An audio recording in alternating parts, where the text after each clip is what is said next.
This grandmother and her granddaughter walked into a fancy restaurant for a charity dinner and placed a small tin box on the gift table.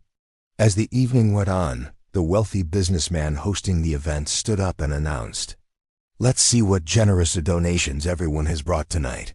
He opened the elegant gifts one by one, nodding approvingly at the expensive wines and designer watches. But everything changed when he opened the grandmother's tin box. His face twisted in disgust as he pulled out homemade cookies. Is this some kind of joke? Who brings homemade cookies to a charity dinner? This isn't a bake sale. The entire room turned and stared at the grandmother and her granddaughter. The businessman marched toward them angrily. "So you're the ones who thought cookies were an appropriate gift? Do you think I'm running a kindergarten here? How did you even get an invitation to this event?" The grandmother spoke softly. "Sir, you may not remember me, but 2 weeks ago, your car broke down on the highway during that terrible snowstorm.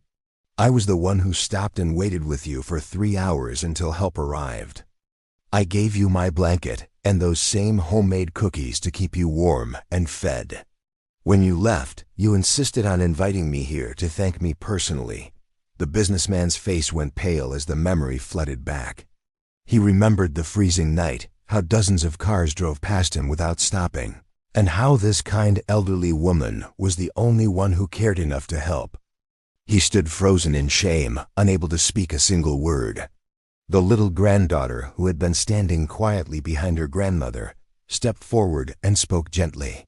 "My grandma always tells me that the best gifts come from the heart, not from a store. Maybe next time, try to remember the people who helped you before you judge them. Drop a yes if you agree with the little girl's words."